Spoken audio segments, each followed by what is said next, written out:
الرجيم بسم الله الرحمن الرحيم وما خلقت الجن والإنس إلا ليعبدون.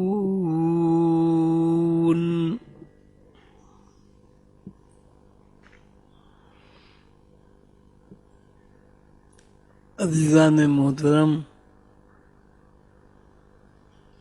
بزرگوں،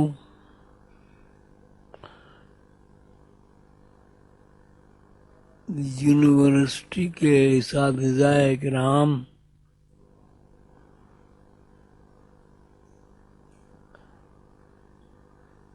عزیز بھائیوں بہنوں، السلام علیکم۔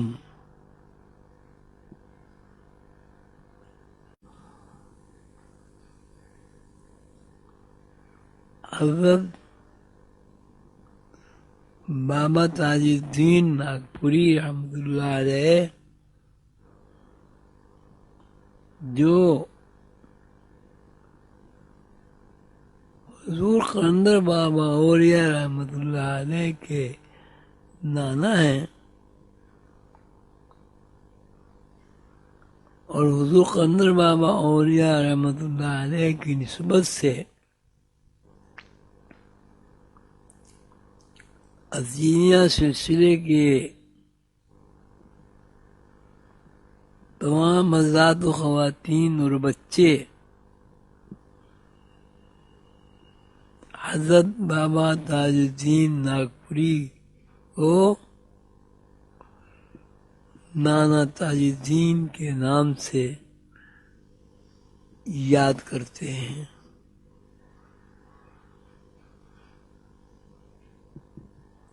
نانا تاج الدین کا نام گرامی، اسم گرامی ہرگز کسی تعارف کا محتاج نہیں ہے۔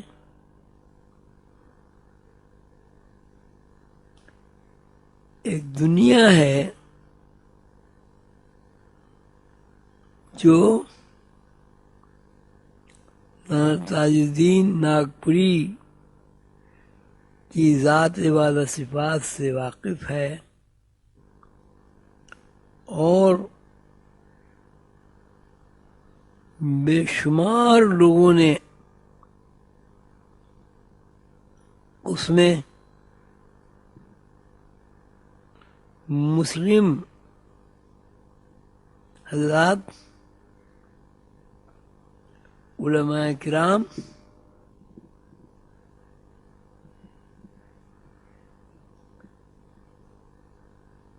اور ہندو حضرات بھی شامل ہیں،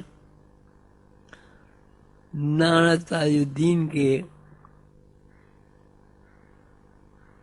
فیض سے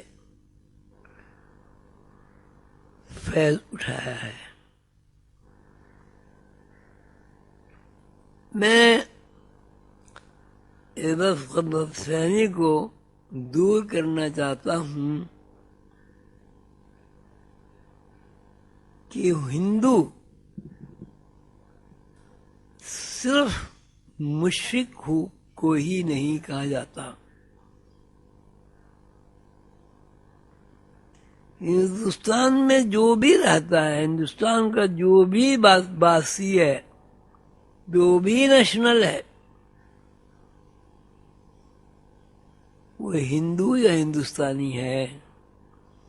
ہندو، ہندی، ہندوستانی دراصل اس کی وطن کی مناسبت سے اس کی نسبت بیان کی جاتی ہے۔ ہندوستان میں بظاہر وہ لوگ ہندو خاندان سے، ہندو برادری سے، ہندو کنبے سے تعلق رکھتے ہیں، لیکن اللہ تعالیٰ کے فضل و کرم سے وہ اللہ تعالیٰ کو ایک مانتے ہیں، اللہ تعالیٰ کے ساتھ شرک نہیں کرتے، اور یا اللہ کی عظمت کے سامنے سر جھکاتے ہیں، ان سے محبت کرتے ہیں، نیکیوں کا پرچار کرتے ہیں اور برائیوں سے اجتناب کرتے ہیں۔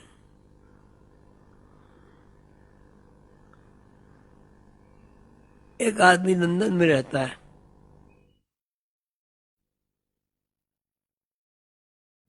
کیونکہ لندن میں عیسائی مذہب کا غلبہ ہے، ہر لندن والے کو یہ کہا جائے کہ عیسائی ہے،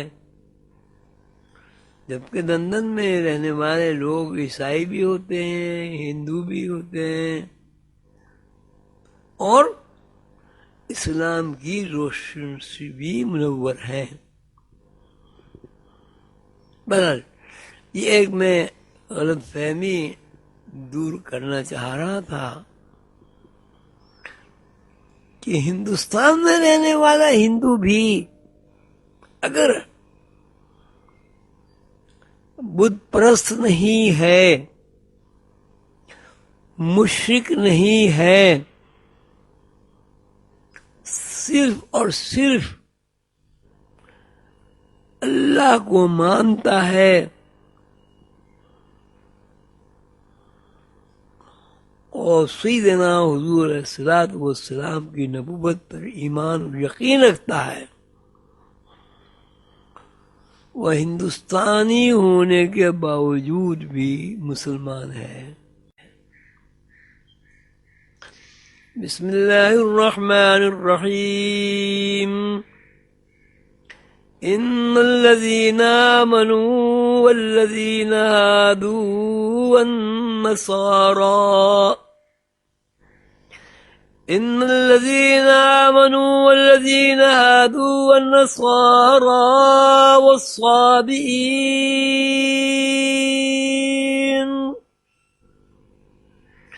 من آمن بالله واليوم الآخر والملائكة والكتاب والنبيين۔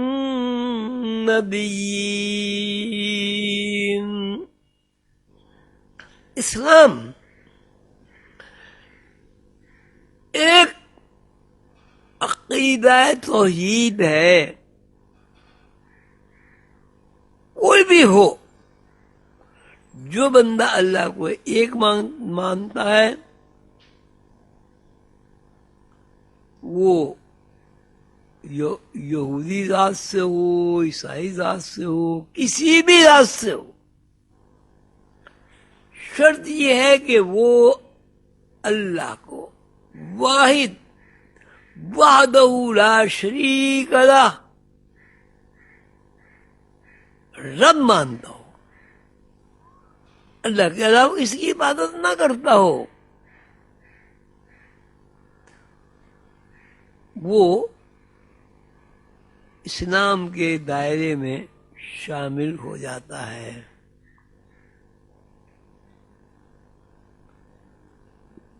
میں ذرا دوسرے موضوع پر نکل گیا تھا۔ حضرت تاج الدین رحمۃ اللہ علیہ کا تذکرہ تھا، ان کے ماننے والے جیسے کہ لوگ جانتے ہیں لا تعداد ہیں، بے شمار ہیں، لوگ ان کی تعلیمات پر عمل کرتے ہیں،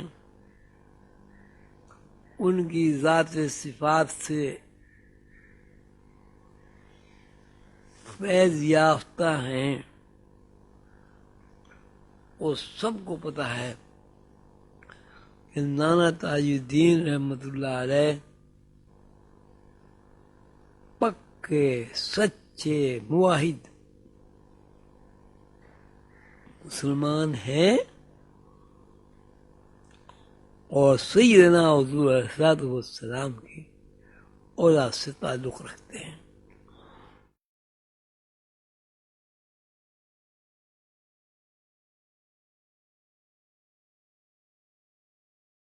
آپ نے یقیناً اس بات کو محسوس کیا ہے، کیا ہوگا نہیں، کیا ہے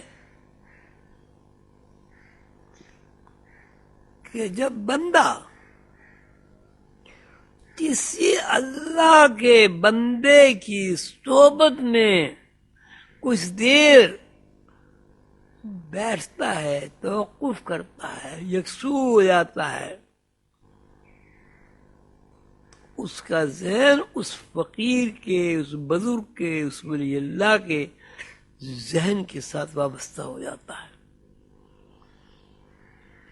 مولانا تاج الدین کا بھی یہی وصف تھا، اللہ کا عطا کردہ وصف تھا. سیدنا حضور صلی اللہ علیہ وسلم کی نسبت سے ان کو فیض حاصل تھا. جب لوگ بہت سارے جمع ہوتے تھے، مولانا تاج الدین خاموش بیٹھے رہتے تھے. لوگ ادب و احترام سے جمع ہوتے رہتے تھے. بالآخر وہ جب گفتگو فرماتے تھے، اس گفتگو میں حالات کے مطابق، لوگوں کی صلاحیت کے مطابق، لوگوں کی ایمان سے متعلق ایسے نقطے بیان ہو جاتے تھے یا فرما دیتے تھے جو باتیں قانون فطرت کی گہرائیوں سے ہم رشتہ ہیں. یعنی ان کی گفتگو میں، ان کے ارشادات میں ایسے نکات بیان ہو جاتے تھے جو بندے کو رسول اللہ صلی اللہ علیہ وسلم کی تعلیمات، سیدنا حضور علیہ السلام کی تعلیمات کے ساتھ انبیاء کرام علیہم السلام کی طرز فکر اور اللہ تعالیٰ کی مشیت سے ہم رشتہ ہوتی تھی. ایک بات انہوں نے فرمائی، پھر دوسری ارشاد فرمائی، پھر تیسری ارشاد فرمائی، اور تیسری اور چوتھی اور پانچویں وہ ارشاد فرماتے رہے. لوگ سنتے رہے، استغراق کے ساتھ سنتے رہے، یکسوئی کے ساتھ سنتے رہے. یہ لگتا تھا کہ مجلس میں سناٹا چھا گیا ہے، خاموشی طاری ہو گئی ہے.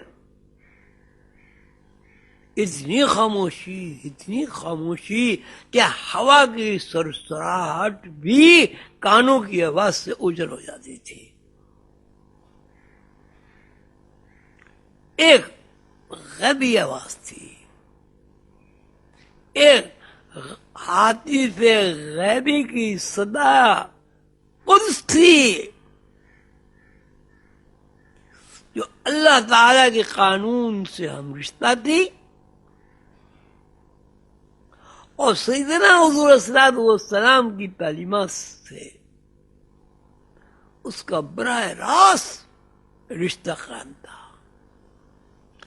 مولانا تاج الدین فرماتے رہتے تھے اور حاضرین مجلس اپنی ذہنی صلاحیت، اپنے ذہنی رجحانات، اپنے شکوک و شبہات کو دور کرنے کے تقاضوں اور دوسری وہ تمام باتیں جن کا انہیں جواب نہیں ملتا تھا، اور وہ جواب میں کسی اور یا اللہ کی صحبت میں بیٹھنے کے لیے سرگرم رہا تھے، بات ان کی سمجھ میں آ جاتی تھی۔ میں اس بات کو بہت واضح، آسان اور بچوں کی زبان میں اس طرح عرض کر سکتا ہوں کہ میں نے ایک بات سوچی کہ یہ کس طرح ہے۔ مثلا میرے ذہن میں یہ بات، یہ مثال میں ابھی تفصیل دے رہا ہوں، مثلا میرے ذہن میں یہ بات آئی کہ اللہ تو ہے،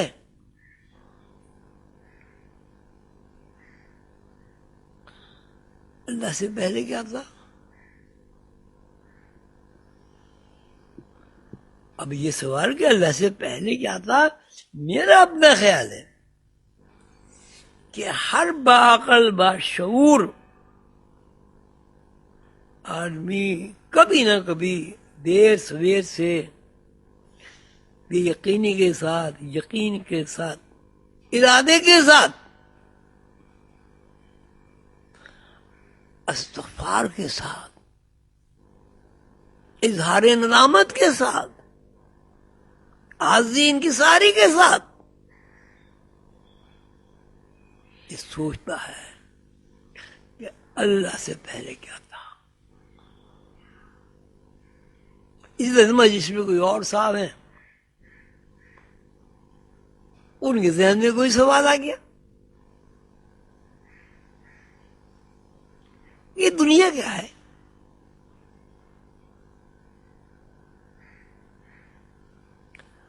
اگر یہ دنیا نامعلوم مقام سے ایک معلوم مقام تم آنے کا نام ہے، کسی نامعلوم جگہ سے دنیا میں آنے کا نام، یعنی دنیا کے مقام میں داخل ہونے کا نام دنیا ہے، تو پھر یہ سوال ذہن میں آتا ہے کہ اس دنیا میں آنے سے پہلے ہم کہاں تھے، اور جب کہاں تھے وہ مقام کیا ہے؟ اس سوال کے بعد جو وہ دیکھتا ہے کہ میرے پاس اس کا کوئی جواب نہیں، ہم کہاں تھے، میرے پاس پوری تفصیلات کے ساتھ، پورے اطمینان کے ساتھ یہ جواب نہیں ہے کہ ہم کہاں تھے، اور اگر جواب ہے تو وہ بھی ایک اپنے بزرگوں سے، اللہ کے فرستادہ پیغمبروں سے، اللہ کی کتابوں سے علم ہوا ہے کہ بھائی دنیا سے پہلے بھی ایک دنیا تھی جس کو عالم ارواح کہتے ہیں۔ اس یقین کے ساتھ ہمارے بزرگوں نے یہ کہا کہ ہم اس دنیا میں آنے سے پہلے عالم دنیا میں آنے سے پہلے عالم ارواح میں تھے۔ دوسرا سوال یہ وہ ذہن میں اٹھتا ہے، ہر باعقل باشعور آدمی یہ سوچتا ہے۔ ماشاءاللہ اتنے سارے یہاں لوگ موجود ہیں، مولانا تاج الدین رحمت اللہ علیہ کے عقیدت مند جانثار، سب کے ذہن میں آتا ہے کہ اس دنیا سے اس دنیا میں آ گئے، اس دنیا سے ہم رہ نہیں سکتے، کوئی عارضی ایک ہمارا ٹھکانہ ہے، قیام ہے، ہم پھر کہیں چلے جائیں گے، تو ہم کہاں چلے جائیں گے؟ اب اس میں پھر آدمی پریشان ہو جاتا ہے. بالآخر پھر اسے اپنے بزرگوں کے اخبار پر، اپنے بزرگوں کی تعلیمات پر، قرآن پاک پر، بائبل پر، تورا پر، بھگوت گیتا پر اس سوال کے جواب کو تلاش کرنا پڑتا ہے. اور وہ جب آخری کتاب قرآن پاک میں اس سوال کا جواب پوری وضاحت کے ساتھ دیکھ لیتا ہے، پا لیتا ہے، سمجھ لیتا ہے، مطمئن ہو جاتا ہے اس مسئلے کا معاملہ آپ کے سامنے سلجھے گا. سیدنا حضور صلی اللہ علیہ وسلم کی تعلیمات پر اور اللہ کی آخری کتاب قرآن پر آپ کو عمل کرنا ہوگا. جب آپ عمل کریں گے تو بات آپ کی سمجھ میں آ جائے گی. بالآخر آپ کا تفکر، آپ کی دانش،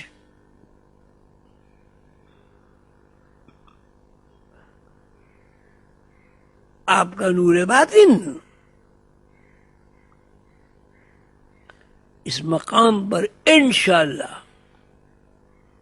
آپ کو لے آئے گا کہ جہاں آپ کو اس مسئلے کا حل معلوم ہو جائے گا. سیدنا حضور صلی اللہ علیہ وسلم کو بھی اللہ تعالیٰ نے اپنے دیدار کرایا، لیکن جب سیدنا حضور صلی اللہ علیہ وسلم کا تذکرہ آتا ہے تو اللہ تعالیٰ فرماتے ہیں وَكَانَ قَابَ قَوْسَيْنِ أَوْ أَدْنَىٰ.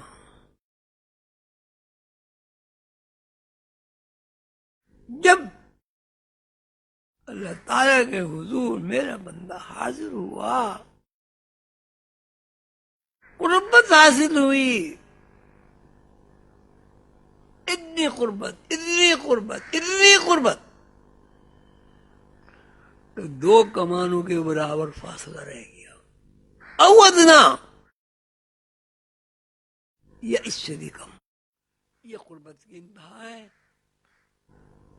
اور اس کو فَأَوْحَىٰ إِلَىٰ عَبْدِهِ مَا أَوْحَىٰ، پھر اللہ تعالیٰ نے وہ باتیں بھی فرمائی فَأَوْحَىٰ إِلَىٰ عَبْدِهِ مَا أَوْحَىٰ، کہ جو میرا دل چاہا میں نے اپنے بندے حضرت محمد صلی اللہ علیہ وسلم رحمت اللہ عالمین سے باتیں کی. مَا كَذَبَ الْفُؤَادُ مَا رَأَىٰ، دل نے دیکھا، جھوٹ نہ دیکھا. وہ لوگ الا ان اولیاء اللہ لا خوف علیہم ولا هم یحزنون، جو اللہ کے دوست ہیں وہ رسول اللہ صلی اللہ علیہ وسلم کے بھی دوست ہیں، وہ رسول اللہ صلی اللہ علیہ وسلم کے بھی محبوب ہیں. انہی دوستوں کی فہرست میں خواجہ غری نواز، خواجہ نظام الدین اولیاء، بابا فرید گنج شکر، دادا گنج بخش، بری امام صاحب، اب آپ کے لال شہباز قلندر، شاہ عبداللطیف بٹھائی، سچل سرمست، اور کتنے اولیاء اللہ ہیں. اگر دنیا میں ان اولیاء اللہ کا شمار کیا جائے، ہمارے پاس شماریات نہیں ہے. یہ سب اللہ کے دوست ہیں. نانا تاج الدین رحمت اللہ علیہ، نانا تاج الدین کے نواسے سیدنا حضرت محمد عظیم برقیہ قلندر بابا اولیاء، یہ سب اللہ کے دوست ہیں. اور اللہ کے دوست ہیں تو اس کا مطلب ہے پہلے یہ رسول اللہ صلی اللہ علیہ وسلم کے دوست ہیں، پھر اللہ کے دوست ہیں. حضرت نانا تاج الدین رحمت اللہ علیہ کی تاریخ و توصیف کیا بیان کرے کوئی. اس کے لیے بہت زیادہ وقت چاہیے. بہرحال ان کی گفتگو میں، ان کے تخاطب میں ایسے ایسے رموز و نکات، اللہ کے راز بیان ہو جاتے تھے یا وہ فرما دیتے تھے کہ جو براہ راست اللہ تعالیٰ کی مشیت سے، اللہ تعالیٰ کے راز سے، اللہ تعالیٰ کی قدرت سے، اللہ تعالیٰ کی خالقیت سے وابستہ تھے. حضرت مولانا تاج الدین رحمۃ اللہ علیہ کی کرامات بھی ہیں. اس سلسلے میں ہمارے ایک عزیز دوست نے کتاب لکھی ہے، بابا تاج الدین ناگپوری. اس میں مولانا تاج الدین رحمۃ اللہ علیہ کی تعلیمات، کشف و کرامات، رموز و نکات، تشبیہات کے بارے میں کسی حد تک تشریح ہو گئی ہے. اور آخر میں اس کتاب میں تذکرہ تاج الدین بابا حضرت قلندر بابا اولیاء رحمۃ اللہ علیہ کی تصنیف بھی شامل ہے. اسی کتاب میں کے آخر میں حضرت حسن نخرہ سید محمد عظیم قلندر بابا اولیاء نے ایک منقبت کہی ہے، وہ آپ بھی پڑھیے، میں پڑھتا ہوں، آپ سنیے، میں بھی خوش ہوں گا، آپ بھی خوش ہوں گے انشاءاللہ. یا بابا تاج الدین ولی، یا بابا تاج الدین ولی، تم زلف نبی کی سوئے علی. یا بابا تاج الدین ولی، تم زلف نبی کے سوئے علی، تم لاڈلے بی بی زہرا کے، تم روب حسین اب روب علی. پروردہ ناز خدا تم ہو، پروردہ ناز خدا تم ہو، سرکردہ راز خدا تم ہو، گلزار نیاز خدا تم ہو، گلزار نیاز خدا تم ہو، خوشبو بے حسن خوشبو بے علی. اس دور کے اندر جانا ہے، اس دور کے اندر جانا ہے، اس دور کے اندر پسنجا ہے، اس دور کے اندر جانا ہے، اس دور کے اندر سمجھا ہے. تم سے ہے جمال مصطفی، تم سے ہے جلال خوب علی. تم ختم رسول کے نقش قدم، تم ختم رسول کا نقش قدم، تم شمع عرب، تم شمع عجم، تم سر و خفی باہم، نیکی ہے تم سے بو علی. آخری مصرع ہے، شعر ہے، اپنی شان بیان کرتے ہیں قلندر بابا اولیاء.